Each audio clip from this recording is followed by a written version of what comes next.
Hello students, welcome है आपका अपने पासपोर्ट के इंस्टीट्यूशन प्रोग्राम में। और आज अपन देखेंगे G20। G20 क्या है, इसकी प्रोसेस और यह कैसे कार्य करता है, ये सारी।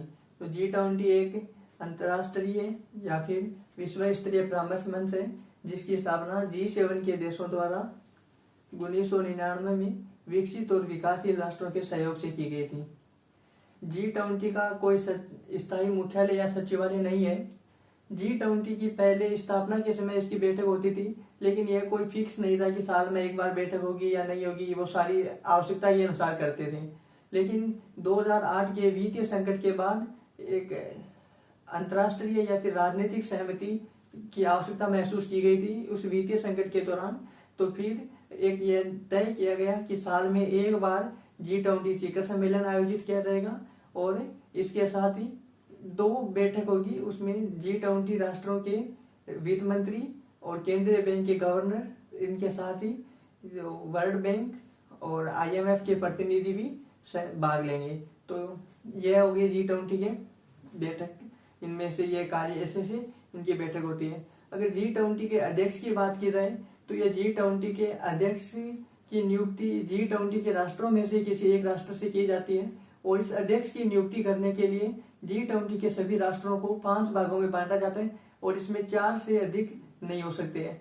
तो ये 4 राष्ट्रों को 5 भागों में विभाजित किया जाता है और उन्हीं में से ही किसी एक राष्ट्र को G20 के अध्यक्ष के रूप में चुना जाता है। जो 1 दिसंबर 2022 से 30 सितंबर 2023 तक G20 का अध्यक्ष भारत था। वैसे ही जो आज 30 सितंबर है, मैं इसीलिए वीडियो बना रहा हूँ कि भारत की आज G20 की अध्यक्षता समाप्त होने वाली है और कल 1 दिसंबर 2023 से 30 सितंबर 2024 तक ये अध्यक्षता ब्राजील के हाथ में जाने वाली है। जिस साल G20 का अध्यक्ष जो कंट्री होती है वो G20 से होने वाली सारी बैठकें और G20 शिखर सम्मेलन उसी राष्ट्र में आयोजित किया जाता है। जैसे इस बार भारत के पास थी, तो भारत G20 शिखर सम्मेलन का आयोजन भारत में न्यू दिल्ली में हुआ था, न्यू दिल्ली डिक्लेरेशन घोषणा के साथ। और इस न्यू दिल्ली डिक्लेरेशन घोषणा के साथ ही भारत में जो G20 के साथ एक अफ्रीकी संघ को सहमति मिल गई थी। इसलिए ये G20 के साथ ही G20 की जगह G21 हो गए। जिस साल में G20 की जितनी बैठक होती है, ये सारी बैठकें G20 राष्ट्र का G20 का जो अध्यक्ष होता है उस या फिर G20 शिखर सम्मेलन का मेजबान राष्ट्र होता है, इसी मेजबान राष्ट्र में सारी बैठकें G20 से संबंधित होती है। अगर G20 के कार्यों की बात की जाए तो G20 के कार्यों को 2 भागों में विभाजित किया जाता है। एक होता है शेरपा ट्रैक और एक होता है फाइनेंस ट्रैक। शेरपा ट्रैक में क्या करते हैं कि मतलब भ्रष्टाचार को कम करना, विकास को बढ़ाना, राजनीतिक स्थिरता या फिर अंतर्राष्ट्रीय सहमति इत्यादि मुद्दों पर बैठक स्थापित की जाती है। लेकिन जो फाइनेंस ट्रैक होता है इसमें वित्तीय सहयोग या फिर मुद्रा से रिलेटेड बैठक होती है। जो अब देखते हैं अपन G20 की इसकी सारी नोट्स अपन देख लेते हैं, इसकी सारे एक बार रेफर के रूप में। तो G20 क्या है? G20 एक मंत्री स्तरीय परामर्श मंच है जिसकी स्थापना G7 के देशों द्वारा 1999 में की गई थी। यह इसका कोई स्थायी मुख्यालय या सचिवालय नहीं है।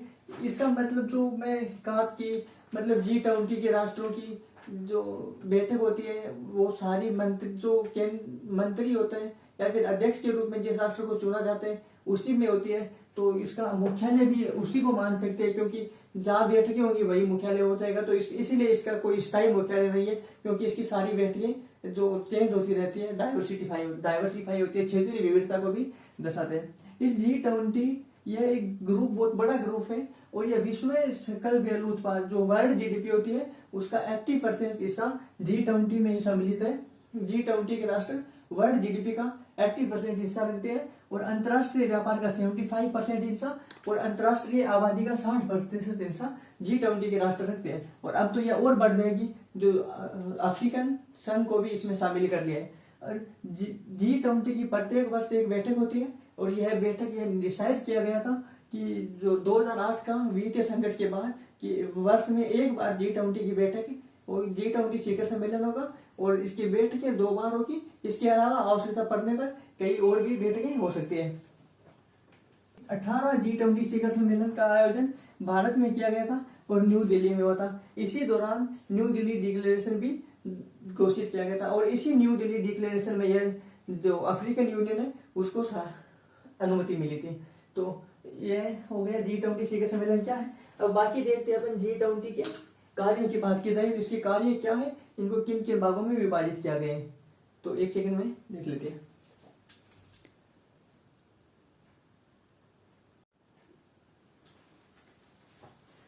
अब देखते हैं अपन G20 के कार्य क्या क्या होते हैं। इनके कार्यों को 2 ट्रैक्स में विभाजित किया जाता है, शेरपा ट्रैक और फाइनेंस ट्रैक। जो फाइनेंस ट्रैक होती है यह जो G20 राष्ट्रों के वित्त मंत्रियों और केंद्रीय बैंक के गवर्नर के साथ साथ IMF और वर्ल्ड बैंक के प्रतिनिधियों के द्वारा भी बैठक की जाती है।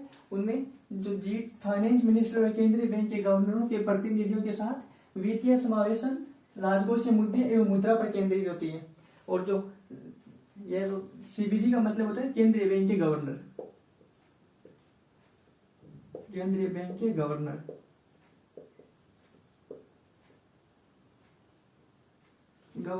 और FM का मतलब होता है फाइनेंस मिनिस्टर, वित्त मंत्री।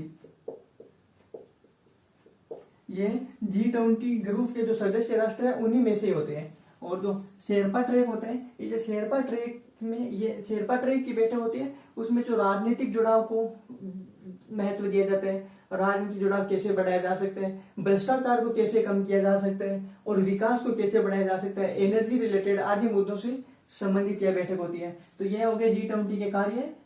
G20 की सारी प्रोसेस हो गई कंप्लीट। आज के लिए इतना काफी, बाकी मिलते हैं नेक्स्ट वीडियो में। Thank you.